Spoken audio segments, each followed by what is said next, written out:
지식을 탐하는 인간, 지식 사피엔스.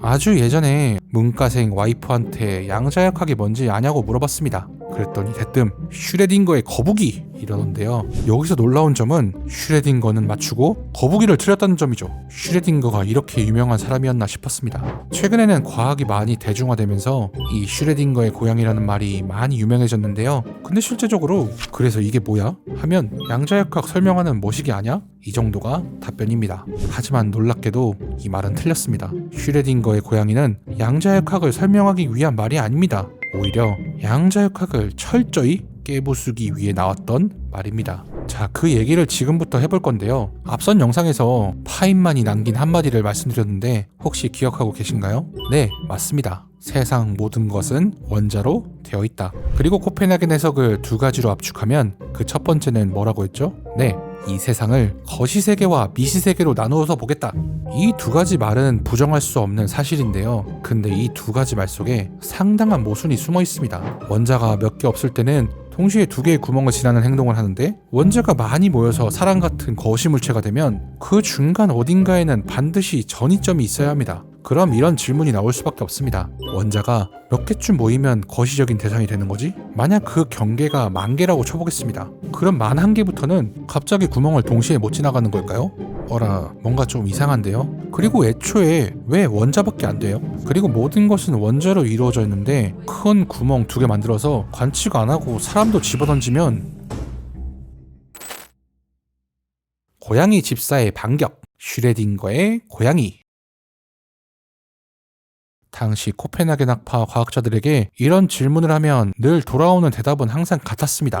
입처, 계산하면 맞으니까 조용해. 이 말은 사실 농담처럼 들리지만 그 당시 양자역학자들의 태도를 정확히 보여주는 문장이기도 합니다. 왜 이런 말이 나올 수밖에 없었을까요? 문제의 출발점은 역시 코펜하겐 해석입니다. 이 해석은 양자역학을 설명하기 위해 아주 과감한 선택을 해버립니다. 아무런 물리적 기준도 없이 세계 자체를 둘로 갈라버린 거죠. 하나는 전자가 동시에 두 곳을 지나다닌다는 미시세계, 다른 하나는 거시세계죠. 그리고 이렇게 선언합니다. 미시세계는 양자역학으로, 거시세계는 고전역학으로 다룬다. 자, 여기까지는 일단 오케이. 그리고 과학자들도 둘은 완전히 구분되어 있다고 믿었습니다. 지금 내가 원자 전자를 연구 중이라면 양자역학을 쓰면 되고, 고양이나 행성을 연구 중이라면 고전역학을 쓰면 그만이었죠. 말하자면 필요에 따라 도구를 골랐으면 되는 문제였습니다. 두 세계가 만날 일은 원천적으로 없다고 여겼습니다. 그런데 이 아니란 구분을 정면에서 박살낸 사고 실험이 바로 슈레딩거 고양이 역설입니다. 자, 슈레딩거는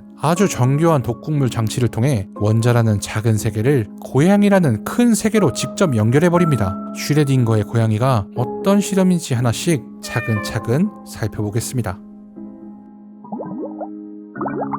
첫 번째, 상자가 하나 있습니다. 이 상자는 바깥에선 절대로 안을 들여다볼 수 없습니다. 두 번째, 이 상자 안에 고양이 한 마리를 넣습니다. 세 번째, 상자 안에 방사성 물질을 집어넣습니다. 이 방사성 물질은 붕괴할 확률이 50%, 붕괴하지 않을 확률도 50%입니다. 네 번째, 상자 안에는 방사능을 감지하는 개수기가 들어있는데요. 이 개수기 끝에는 망치가 달려 있습니다. 방사성 물질이 붕괴하면 개수기가 방사능을 감지하고 그 신호로 망치가 움직입니다. 망치 끝에는 독약병이 하나 놓여 있습니다. 반대로 방사성 물질이 붕괴하지 않으면 개수기는 반응하지 않고 망치도 움직이지 않습니다. 독극물 병이 깨지는 순간 상자 속의 고양이는 당연히 죽게 됩니다. 상자 속의 고양이는 과연 어떻게 되었을까요? 살아있을까요? 죽어있을까요? 고양이는 50% 확률로 살아있거나 50% 확률로 죽어있는 상태일 테니까요. 슈레딩거는 이 사고 실험을 제안하면서 아주 내심 뿌듯했을 겁니다.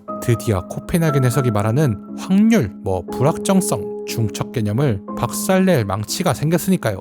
코펜하겐 학파는 이를 어떻게 맞받아쳤을까요? 그들의 설명은 다음과 같았습니다. 상자 속을 들여다보기 전까지 방사성 물질은 붕괴하지 않은 상태와 붕괴한 상태가 동시에 존재한다. 즉, 중첩 상태에 있다. 그 결과 슈레딩거의 고양이 역시 살아있음과 죽어있음이 동시에 존재하는 중첩 상태에 놓이게 된다. 이 말을 다른 말로 해석하면 고양이는 살아있으면서 동시에 죽어있는 상태라는 것이죠. 이 뭔 개소리야? 자, 이제 상자를 열어봅니다. 코펜하겐 학파는 상자를 열어보는 순간을 이렇게 해석합니다. 상자 속 고양이는 관측되기 전까지는 확률적으로 중첩된 상태에 있다가 상자를 열어 관측이 이루어지는 순간 중첩 상태가 붕괴되어 고양이가 살아있거나 죽어있는 단 하나의 상태로 결정된다. 즉 다른 말로 하자면 만약 상자를 영원히 열지 않는다면 고양이가 살아있는지 혹은 죽어있는지는 영원히 결정되지 않는다는 말입니다. 이 말을 들은 슈레딩거는 황당했습니다. 고양이가 동시에 살아있고 죽어있는 이런 말도 안 되는 상태, 이런 답변은 도저히 받아들일 수가 없었죠. 무슨 산송장 상태도 아니고 말이죠. 고양이의 삶과 죽음이 중첩되어 존재한다는 건 말이 안 된다고 확신했습니다. 그리고 이렇게 반박합니다. 나 참 어이가 없네. 코펜하겐인지 하겐다든지 너희 몇 년 전에 분명히 이렇게 말했지. 거시세계와 미시세계는 법칙이 다르다고 말이야. 너네 말대로라면 중첩 상태는 원자나 전자에서나 일어나야지 왜 이제 와서는 고양이까지 중첩되어 있다고 하는데? 할 말 없쥬? 개킹바. 네, 바로 이 지점이 문제의 핵심입니다. 이게 왜 양자역학의 아킬레스건이냐면 아까 우리가 우주를 미시세계와 거시세계로 나눴습니다. 슈레딩거의 고양이는 그 두 세계를 강제의 하나의 장치 안에 연결해버린 겁니다. 고양이가 살아있으면서 죽어있다? 저도 양자역학 찬성파이긴 하지만 이런 얼토당토 않는 대답은 더 이상 안 됩니다. 이제 더 이상 피할 수가 없습니다. 경계가 어디인지 반드시 답을 해야 하는 상황이 된 거죠. 자, 어떻게 해야 할까요? 뭘 어떻게 하나요? 실험해봐야죠. 자, 근데 진짜 고양이를 상자 속에 넣고 반반 확률로 죽을 수 있는 실험을 하면 안 됩니다. 동물 학대죄로 잡혀갑니다. 또 상자 열어보다가 사람도 독극물에 노출될 수도 있고요. 그럼 어떻게 하면 좋을까요? 맞습니다. 고양이가 진짜 파동이 될 수 있는지 이중슬릿에 던져보면 되겠죠. 만약 고양이를 던졌더니 파동으로 변하면 양자역학은 거시세계까지 아우르는 학문이 될 것입니다. 슈레딩거 고양이 역설도 완벽히 해결되고요. 자, 던져보겠습니다. 물론 진짜 고양이를 던지진 않습니다. 던져도 결과는 너무 뻔하니까요. 원자보다 조금 큰 걸 크기를 키워가며 던져봅니다. 처음에는 원자 1개, 2개, 10개, 그리고 나중엔 탄소 원자 60개까지 뭉쳐서 던져봅니다. C60이라고 부르는 분자물질인데요. 에이, 너무 작은 거 아니야? 글쎄요. 작긴 합니다. 하지만 우리가 기존에 실험했던 전자 1개와 비교했을 때 크기로만 비교하면 수백만 배, 아니 수천만 배가 큽니다. 전자가 볼링공이라면 C60의 크기는 가히 태양 정도 크기일 겁니다. 과학자 입장에선 진짜 고양이를 집어 던진 것만큼의 무모하고 거대한 도전이었습니다. 오스트리아 빈 대학교 안톤 차일링거 교수는 이 실험으로 2022년 노벨 물리학상을 받았습니다. 자, 관련 논문은 제가 더보기에 링크를 달아둘 테니 관심 있으면 보시기 바랍니다. 자, 그럼 질문이 바뀝니다. 이렇게 계속 키우다 보면 언젠가는 고양이까지 가는 거 아니야? 이런 상상도 할 수 있습니다. 이런 질문도 할 수 있습니다. 인간도 파동으로 만들어서 여기저기 막 동시에 존재하게 만들었다가 관측해서 나타나게 하면 그게 순간이동 아닌가? 네, 가능합니다. 실제로 양자 원격 전송이라는 기술을 연구하는 학자들도 있습니다. 하지만 중간에 넘어야 할 너무나도 큰 장벽이 있습니다. 왜냐하면 이 실험이 우리에게 알려준 가장 중요한 사실은 그 장벽이 무엇인지 였기 때문이죠. 장벽의 정체는 바로 관측입니다. 너 아까부터 계속 관측거렸는데 이번에도 또 관측 타령이냐? 관측 무쇠냐? 하지만 이 관측은 아까와는 조금 이야기가 다릅니다. 관측의 주체가 누구냐가 다르니까요. 아까 아인슈타인과 달 이야기할 때까지만 해도 관측의 주체는 누구였죠? 네, 인간이었습니다. 하지만 결론은 이것입니다. 관측의 주체는 우리가 아닙니다. 지능을 가진 특정 생명체도 아니고요. 처음 눈을 가진 생명체도 아닙니다. 관측의 주체는 대상을 제외한 우주 전체입니다. 원자라면 그 원자를 제외한 모든 것들이라는 말이죠.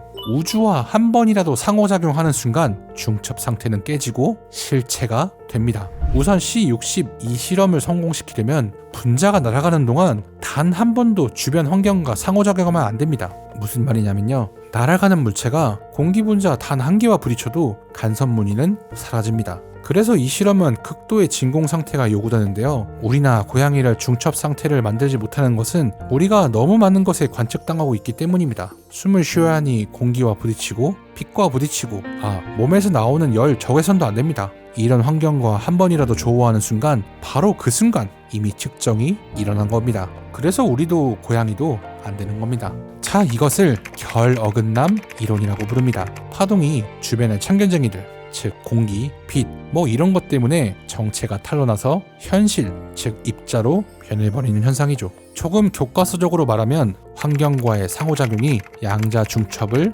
유지하지 못하게 만든다. 이 정도로 설명할 수 있겠네요. 그러니 아까 얘기한 양자 원격 전송, 순간이동 모두 이론적으로는 가능하지만 현실적으로는 미친 짓에 가깝습니다. 혹시 양자 원격 전송하다가 공기 분자 같은 것에 관측당하기라도 하면 온몸이 산산이. 자, 그리고 지금 보여드리는 기사는 아주 따끈따끈한 기사인데요. 2026년 1월 22일 동아사이언스 기사입니다. C60 실험을 진행했던 오스트리아 비엔나대 물리학과 교수팀은 이번에는 무려 원자 7,000개의 금속 덩어리를 던져 파동성을 확인했습니다. 어쩌면 양자 원격 전송, 순간이동 뭐 이런 거 가능할지도 모르겠습니다. 자, 여기까지가 인류가 도달한 슈레딩거 고양이에 대한 현대 물리학의 답입니다.